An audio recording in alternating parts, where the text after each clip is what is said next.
important, because if 5 people witness a car accident, all 5 people are going to tell a slightly different story.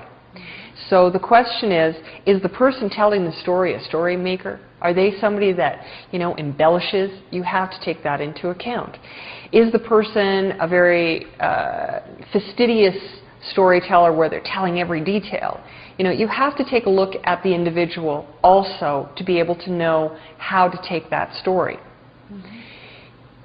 So when it comes to these beings, I've also been told by certain individuals that these, quote, greys have been seen with the tall blondes and that their agenda is very dark. But here's what I say. And again, this really needs to be having some clarification out there regarding this phenomenon. I pray that if there are these beings, I would ask these people watching to ask themselves this. I pray that if there are caretakers that are looking over us and watching over us, and if they are somehow related to God in any way, shape, or form,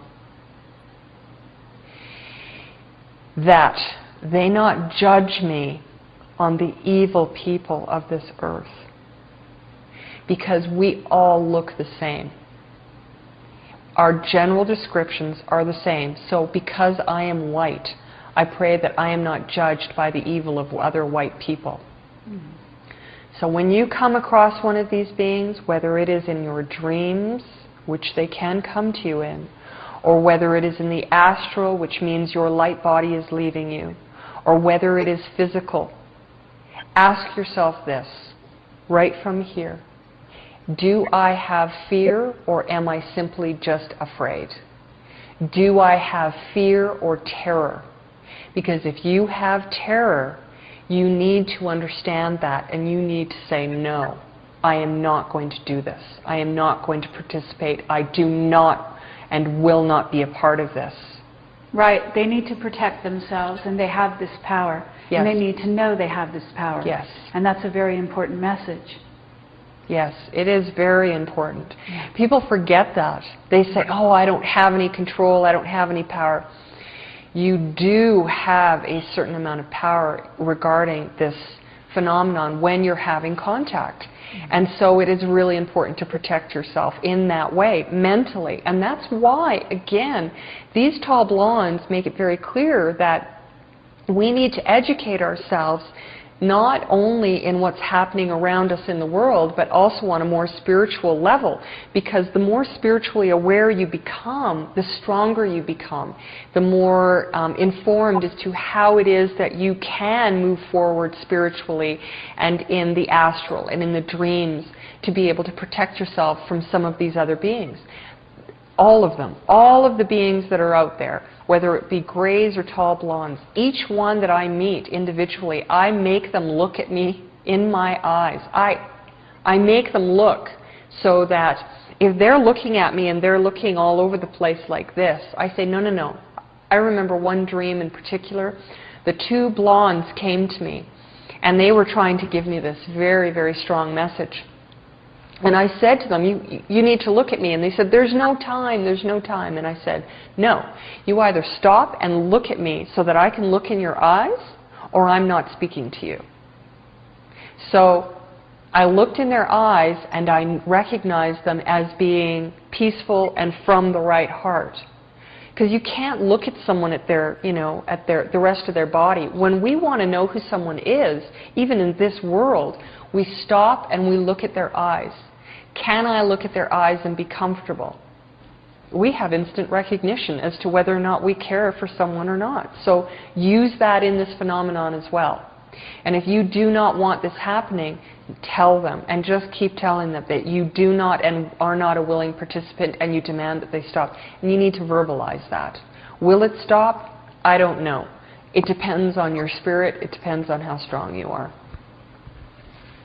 Okay, thank you very much for that. That's very important, and I'm glad we can put that out there.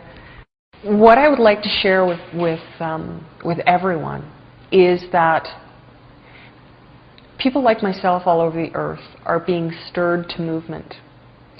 And that stirring and that movement, I believe, is very relevant for every single human being on the earth. I believe that because we are being awakened to begin sharing this information with people, that there are great changes that are coming, and that we need to all understand that. What is this great knowledge? The knowledge is that we're not alone, that we're being watched, that what we're doing is being looked upon by other beings that do have a certain amount of knowledge that we ourselves do not have. And that we need to take responsibility for ourselves. Only as the individual. You're not responsible for the earth. You're responsible for yourself. Accept that. Because we are all being awakened, we are all making the connections with one another. Where this will all lead, I believe that all of us are waiting to see. Because nothing is for sure.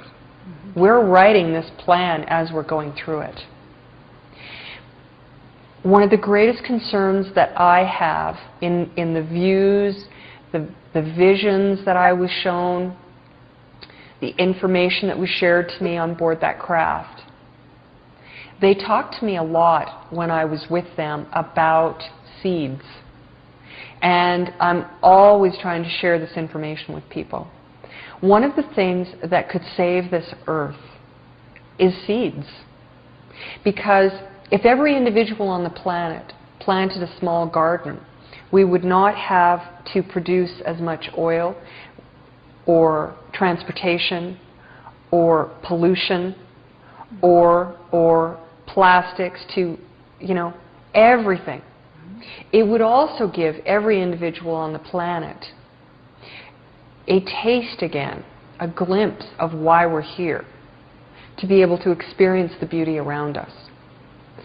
Now, I'm going to ask everyone to take away from this whole interview today, if they educate themselves on any one thing, I'm going to ask them to educate themselves on what is happening to the Earth's seeds. Because it is of great concern to these tall blondes, and always has been. And even for myself, what I have learned in the last few years regarding seeds and what's happening on the earth, it is the greatest concern that every individual should have. If you accept that we're not alone, that's great. But educate yourself on seeds, because it will change your view in the world, and it will change the course of this earth for the better. Wonderful. Okay, that's a very different take than you generally hear, and I think there's a lot of wisdom there in that approach. You don't even need free energy if you just plant a garden, right? Right. Yeah, it's a great idea. I wanted to share something else. Okay. You asked me a question. You asked me a question regarding